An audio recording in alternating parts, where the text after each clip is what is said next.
প্ৰত্যেকজন কৰ্মচাৰীৰ প্ৰত্যেকজন পেঞ্চনৰ এটা কুৱেশ্যন আছে আৰু সেই কুৱেশ্যনটো হৈছে তেওঁলোকৰ অষ্টম দৰমহা কাৰ্যকৰী হোৱাৰ পিছত তেওঁলোকৰ দৰমহা কিমান দিনলৈকে বৃদ্ধি হ'ব। সেই কুৱেশ্যনটো বৰ্তমান বহুতৰে মনত আছে আৰু সেই বিষয়ে আমাৰ তাত কমেণ্টো আহে।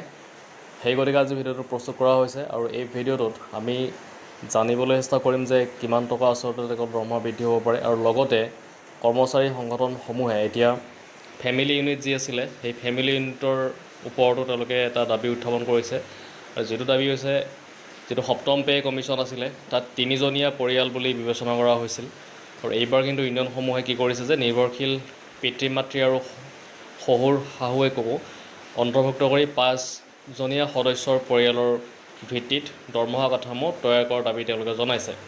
তো কি আছে আমি গোটেইখিনি কথা চাম। ইয়াতে খাদ্য কেলৰিৰ ওপৰতো খৰচৰ কথা আছে, সেইখিনিও দাবী আছে। গোটেইখিনি কি আছে আমি গোটেইখিনি কথা ইয়াতে চাবলৈ চেষ্টা কৰিছোঁ। সংস্কাৰ 10 বছৰৰ পৰিৱৰ্তে প্ৰতি 5 বছৰৰ মূৰে মূৰে পেঞ্চন সংশোধন কৰা, পুৰণি পেঞ্চন আঁচনি OPS পুনৰ প্ৰৱৰ্তন কৰা, তাৰপিছত আহিলে আপোনাৰ অধিক বাৰ্ষিক দৰমহা বৃদ্ধি।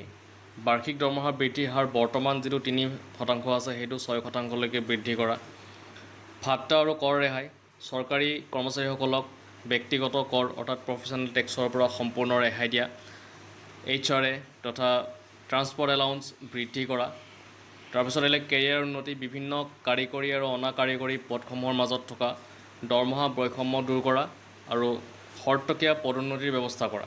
কৰ্মচাৰী পেঞ্চনৰ অষ্টম বেতন আয়োগৰ প্ৰথম যিটো ফৰ্মুলা সেই ফৰ্মুলাটোৱে হ'ল তেওঁলোকৰ ফিটমেণ্ট ফেক্টৰ আৰু এই ফিটমেণ্ট ফেক্টৰটোৰ ওপৰতে যথেষ্টখিনি কথা নিৰ্ভৰ কৰি আছে আচলতে।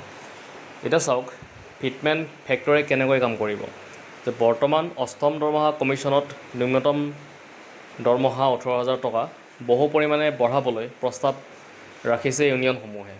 কৰ্মী সংগঠনসমূহৰ দাবী অনুসৰি ফিটমেণ্ট ফেক্টৰ 3.83 হ'লে আপোনাৰ 68,940 টকা হয়, অৰ্থাৎ ন্যূনতম দৰমহা 68,940।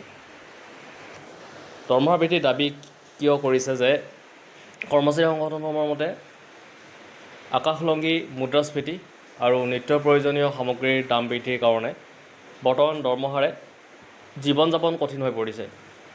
ইউনিয়নসমূহে দৰমহা নিৰ্ধাৰণৰ সূত্ৰৰ কেইবাটাও ডাঙৰ পৰিৱৰ্তন তেওঁলোকে বিচাৰিছে। নাম্বাৰ 1 চাওক আপোনালোকে ইয়াতে ফেমিলি ইউনিট কাউণ্ট বৃদ্ধি, যিটো কথা আমি কৈছিলোঁৱেই যে সপ্তম পে' কমিশ্যনত 3জনীয়া পৰিয়াল বুলি বিবেচনা কৰা হৈছিল। এইবাৰ ইউনিয়নসমূহে নিৰ্ভৰশীল পিতৃ মাতৃ আৰু শহুৰ শাহুৱেককো অন্তৰ্ভুক্ত কৰি 5জনীয়া সদস্যৰ পৰিয়ালৰ ভিত্তিত দৰমহা কাঠামো তৈয়াৰ কৰিবৰ কাৰণে দাবী তেওঁলোকে জনাইছে। নাম্বাৰ 2 চাওক খাদ্য কেলৰিত খৰচ। ইণ্ডিয়ান কাউন্সিল অফ মেডিকেল ৰিচাৰ্চৰ নতুন গাইডলাইন অনুসৰি দৈনিক 3,490 কেলৰি খাদ্যত খৰচ আপোনাৰ 3%ৰ পৰা বঢ়াই 7.5%, ইন্ধন আৰু বিদ্যুতৰ খৰচ 20%, শিক্ষা আৰু সামাজিক উৎসৱৰ খৰচ মূৰত ৰাখি এই ন্যূনতম দৰমহাৰ দাবী কৰা হৈছে।